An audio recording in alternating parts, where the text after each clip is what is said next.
अस्सलाम वालेकुम। दो तीन चीज़ें इस वक्त जमा हो चुकी हैं मुल्की सियासत में। एक तो ख़बर ये आ रही है कि मुस्लिम लीग नून ने टिकट देने का तरीक़ाकार वज़ा कर लिया है, और साथ ही साथ एक हंगामी फ़ोन कॉल के बाद शहबाज शरीफ अब दोबारा लंदन जा रहे हैं, जो अभी कुछ दिनों पहले ही, 2-4 रोज़ पहले ही, बल्कि 2 दिन पहले टू बी प्रिसाइज वापस आए हैं। वो दोबारा लंदन जा रहे हैं, और इसके अलावा मरीम नवाज़ साहिबा भी लंदन जा रही हैं। और ये जो हंगामी फ़ोन कॉल हुई है शहबाज शरीफ और नवाज़ शरीफ के दरमियान, इसके बाद मरीम नवाज़ भी फ़ौरी तौर पर शहबाज शरीफ की रिहाइश गाह पहुँची हैं, और वहाँ पे कुछ मुशावरत हो रही है। अभी जब हम ये बात कर रहे हैं या आप जब ये वीडियो देख रहे होंगे, इसका नतीजा शायद आ चुका होगा। लेकिन ये मसला मुझे बुनियादी तौर पर मुस्लिम लीग नून के बयानिए में नज़र आ रहा है, क्योंकि अगर शहबाज शरीफ साहब जा रहे हैं वापस लंदन, तो वो गालिबन मियाँ मोहम्मद नवाज़ शरीफ को इस समझाएंगे, जो कि समझाना बहुत ज़रूरी है, कि अभी ताज़ा आपके ताल्लुकात बहाल हुए हैं। अंदाज़ा लगाया जा रहा है कि आप पाकिस्तान के चौथी बार वज़ीर आज़म भी होंगे अगली मखलूत हुकूमत के। तो ऐसे में अगर आप दोबारा से 4 के टोले को, 2 के टोले को और पुराने जर्नैलों के नाम लेकर, यानी जनरल बाजवा के, जनरल फैज़ हमीद का नाम लेकर अगर इस्टेब्लिशमेंट पे तनकीद करेंगे, तो ये नुकसानदेह होगा। क्योंकि देखें, जनरल बाजवा की ही दौर में शहबाज शरीफ साहब मुल्क के वज़ीर आज़म भी बने। मियाँ मोहम्मद नवाज़ शरीफ को ये भी याद रखना होगा, और बड़े अच्छे ताल्लुकात थे, बड़े मिसाली ताल्लुकात थे। और यही वजह है कि शहबाज शरीफ साहब चाहते हैं कि ज़रा थोड़ा सा माइल्ड रखा जाए मामलात को, और शायद शहबाज शरीफ साहब को किसी ने कहा भी होगा कि ये करवा लें, मेहरबानी ऐसा ना करें, अभी तो आप हुकूमत में नहीं आए, आपने पंगा लेना शुरू कर दिया है। दूसरी एक चीज़ ये है कि ये बयानिया अब मियाँ मोहम्मद नवाज़ शरीफ का बयानिया है, वोट को इज़्ज़त दो का बयानिया है। और शहबाज शरीफ साहब के चेहरे को जब हम देखते हैं, उनकी तस्वीर को देखते हैं, तो हमें इस गुज़श्ता 16 माह याद आते हैं, यानी इस जाती हुई हुकूमत याद आती है जो चली गई है, इसमें बढ़ती हुई महंगाई याद आती है।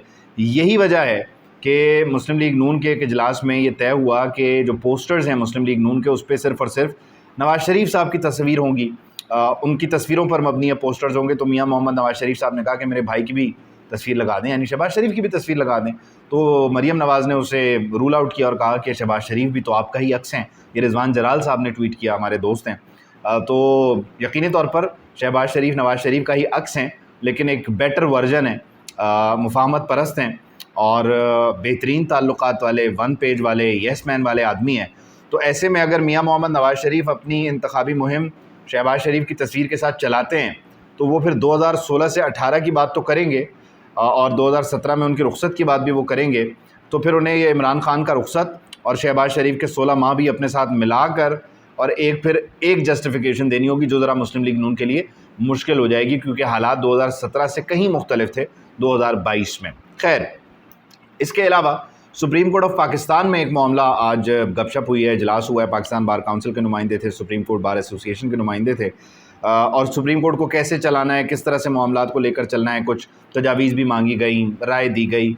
इसी बीच एक ख़बर आई है कि एक साहब ने वहाँ पर चीफ़ जस्टिस साहब को मुखातिब किया, जिनका मशहूर फैज़ाबाद धरना केस का फ़ैसला भी है, और उनसे पूछा कि चीफ़ साहब, आप साबिक जो रिटायर्ड लेफ्टिनेंट जनरल हैं, साबिक DG ISI हैं, बल्कि उस वक्त DGC थे, उनको सज़ा दिलवाएंगे, क्योंकि फैज़ाबाद धरना केस आपका मौजूद है, आपका फ़ैसला है, आप समझते हैं कि उसके मुजरिमों को सज़ा मिलनी चाहिए।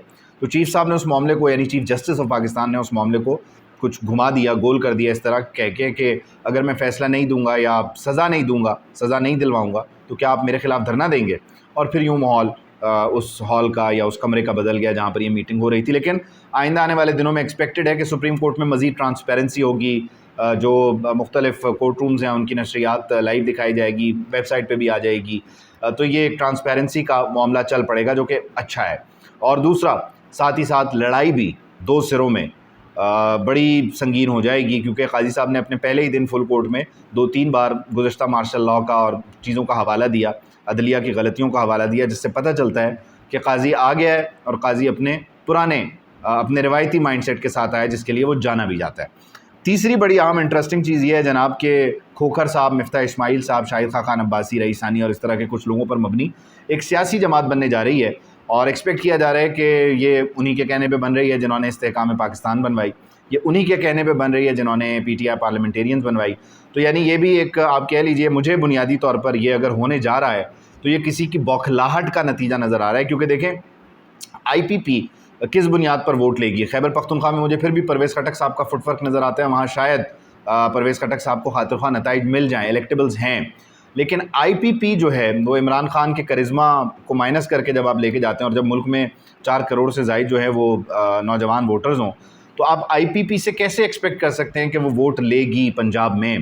اور آپ کو اگر دیکھنا ہے کہ کیا ہوتا ہے ان لوگوں کے ساتھ جو تحریک انصاف کو چھوڑتے ہیں, تو آپ وہ 20 سیٹوں پر جو ضمنی الیکشن ہوا تھا پنجاب میں اس کے نتائج دیکھ لیں. جو تحریک انصاف کے منحرف لوگ تھے انہیں جب ٹکٹ دیا گیا تو نتیجہ کیا آیا. تو میری ذاتی رائے میں مفتاح صاحب تو سندھ سے نہیں جیت سکتے, خاقان عباسی صاحب ظاہر ہے جیت جائیں گے, ان کا حلقہ ہے, پرانا ہے, فٹ ورک ہے. کھوکھر صاحب ویسے ہی سینیٹر ہیں, ان کی پولیٹکس کا انداز ہی مختلف ہے.